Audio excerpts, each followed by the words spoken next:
going on YouTube? It's Chris back in the captain's quarters with finally another beer review. It's been a while. It has been a while, but unfortunately, well, things happen, work comes into play, and you don't get time to get in the shed. But anyway, so we're back in the captain's quarters. So tonight, yes, we are finally going to do it. We're going to do the Brewdog Hopped and Harmony. Now then, Brewdog Hopped and Harmony dropped 3 weeks ago-ish, maybe a little bit longer. Now, I wasn't originally going to do it. I watched Paul's and Simo's and Baz's review on it, and yeah, it wasn't great. It's, from what they said, it wasn't a great beer. And I mean, this thing was bigged up by Brewdog. It was bigged up by Perfect Draft when they did the summer pour, and we waited for this beer for quite a while. Now, it was quite a while. So it dropped. There's been a lot of people going and ahhing about it. There's not been some great reviews on it. But you know what? I'm not a trendsetter. I'm not a follower of the crowd. I'm not a sheep. I'm going to review it myself. So I paid my fine £41.90. Brewdog, you're absolutely having me pants down. At least Dick Turpin wore a frigging mask when he robbed us. But anyway, and yes, you're all going to say, oh, that's beer tax. That's taxes in the UK. It's ridiculous for a keg. £41.90 for a keg. This thing bet me made of fucking gold. It's got to be that good. But anyway, I have reserved hopes for this keg. I think it might surprise me, but I'm not gonna get too excited about it. But anyway, so Hops and Harmony dropped, and it is a session IPA. She is a cheeky little stand by and edit.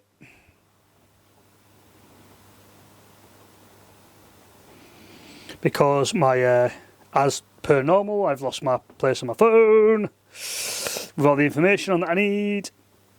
Where are you? Come on, you little cheeky keg.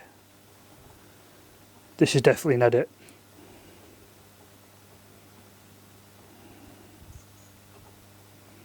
This is going to be right at the bottom of it. It's actually been, do you know what? It's actually been taken off the website, which is quite ironic. It was in stock about an hour ago when I prepped to record this. On the bright side though, Schneider's is back in, which is a win. Oh, no, there she is. I'm talking pish. Right, so Brewdog Hopped and Harmony. Okay, she is a cheeky little 4.5%. See more. Okay, so it's exclusively brewed for Perfect Draft. It's a citrus IPA. It's meant to be packed with zesty flavours of orange at 4.5%, and it's obviously an IPA and it delivers loads of flavour. So, as it says with Brewdog, it is an IPA style, brewed in Britain, 4.5%, and it comes in at £41.90. Do you know, funny old thing, there's not actually any reviews on the website. It reckons a serving temperature of 3 degrees. I've got mine set at 4 because the app says 4, 3, 4, 5. I'm going to try it at 4, so we're just in the happy medium, right? So I'm not going to use that brewed down glass because that's obviously got shit in it from before. We'll go with, so what sort of glass does it recommend? Let's go back to the app, and it recommends, where are you? Where's the glass? There's no glass recommendation, so, have I got a Brewdog glass? Let me look. No, I haven't. Oh yes, I have. We have got a Lost Lager glass, and it's not even Nurglade. I'm not using that. Right, I'm calling it. Going with the Estrella glass. We'll put that down there. So let's get a pour, and we'll bring her in. Bum dum dum dum dum. I really need some like zesty, cheesy music, don't I? I'm expecting big things from this. I'm not gonna lie. I think I'm gonna be sorely disappointed.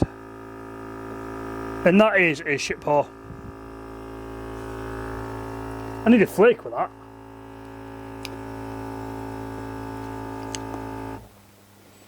Definitely need a flake with that. Leave that there to settle for a minute. That is a horrendous pour, that. Like, that has got to be one of the worst ones I've done. But I tell you what though, there's a lot of life there. There is a lot of life. Especially for an IPA. Do you know, maybe a Nurglated Stella glass might have been a better choice for this. No, I think we'll stick with this. We'll stick with this. We'll let her settle. Yeah, we'll let her settle, and then we'll give her a tippy, toppy, lots of tippy toppies. There's a lot ahead of that. Do you know what? I'm going to go with it. Otherwise, the video's going to be about 6 hours long, and I'm going to have to do some serious editing. Right, so there she is. We'll bring her in. Yes, it is a shit pour. I know. You don't need to tell me. Shit pour. And you're going to say it's the Estrella glass. It's not the Estrella glass. So anyway, we'll just show you there with the camera. There is quite a lot of, if it focuses, fair amount of carbonation, if you can see that or not. So we'll go straight in for the smell, tell you what I can smell, straight in for the taste, tell you what I can taste, tell you if I think it's any good or not. But again, it's all my opinions at Chris and my reviews. It's no one else's. Like I don't listen to anyone else. It's what I think. So, there's some you can. Oh yeah, there's definitely some zestiness there. Lots and lots of zestiness. There is a lot of, you know. Oh yeah. There's a lot of tropical, I wouldn't say tropical, but there's definitely a zesty aroma there. So let's have a little taste.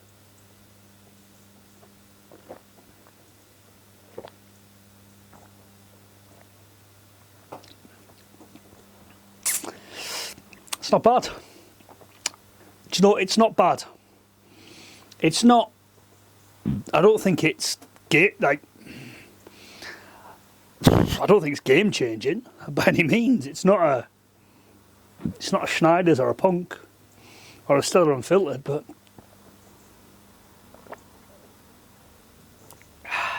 it's not bad. I cannot complain with that. That's not bad. I'm actually quite pleasantly surprised. So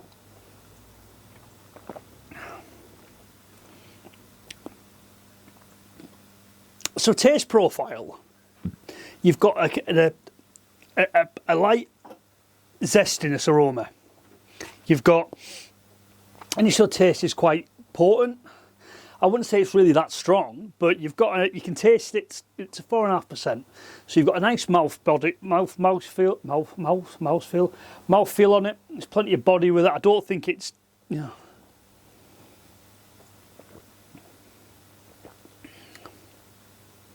It's a little bit watery for my liking. I think it's a little bit thin. Not a bad mouthfeel though. There's definitely a zestiness, orangeness notes there. There's definitely that there. There's no strong aftertaste. It's quite, I'm not sure. I don't know if the hops, the zestiness comes from the hops or if it comes from like actual orange in it. Like obviously with Hoegaarden. Now, I did see a video of Paul and Michelle. And Michelle actually said she prefers this to Green Mountain. I'm sorry, Michelle, I've got to disagree with you. I think this is very subpar to Green Mountain. But again, it's totally individuals, like taste profiles. I don't think this is better than Green Mountain. Open and honest, I don't. I think Green Mountain is a cracking IPA, especially from Thornbridge. You know, they do some more IPAs. I wasn't keen on that Budvar, that was just pish. But anyway, I was just checking to make sure the mic was on. But you know what? It's not bad. It's not game changing. It's not going to, you know, I don't think you're going to run out and buy it again, especially at £41.90. So I think it was, I bought it when they dropped Schneiders again. So I got two of that, 2 Schneiders and that. So obviously you take your £5 back, you're down at what, $36.90. Take your 15% off if you got that. So you're down at £33-ish. £3.30 a pint. It's not bad, I don't suppose, you know what I mean?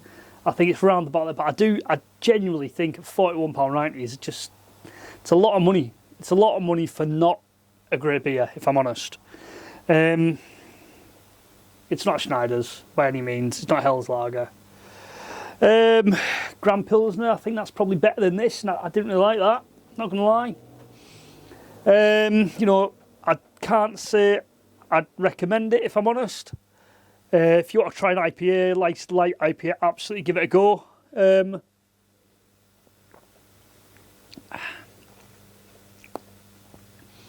I think it's going to be one of those. I think it's a love it or hate keg, if I'm honest. You know what I mean? Like Quack Rouge was definitely a hate keg, but then there's loads of people that love it. This is a love it or hate keg for me. It's not overly nice. It's not overly disappointing. It's just all right.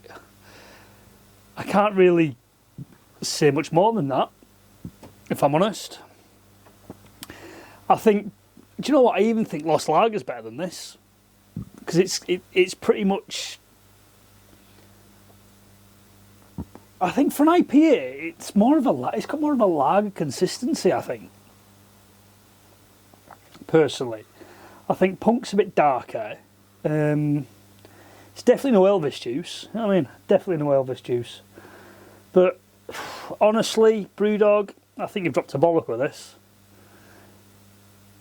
I actually think your Lost Lager's better than this, and you're charging £41 a keg. I think it's a rip-off, personally. Like I say, I wouldn't rush out and buy it again. I wouldn't say buy it. I wouldn't say don't buy it. This is totally my opinion on this. Like I say, it's not the greatest. It's not the worst. But I do think that there was a lot of better beers out there on the Perfect Draft now. I don't know. Personally, the jury's out on this one. I can't say it's a great beer. I can't say it's not a great beer. For me, I think there are better beers out there on the Perfect Draft, especially better IPAs. I think Punk just absolutely slaps this arse, and Punk's been out for a long time. You know what I mean? A long time. But Brewdog, you should be getting, boys. This isn't great. I think when it becomes a non-exclusive, I don't think people are going to buy it. I'm not going to buy it again, if I'm honest. I'm sure people will. But for me, this is very subpar. And this is my opinion. I've not listened to anyone else's opinion. It's just subpar for me, if I'm honest.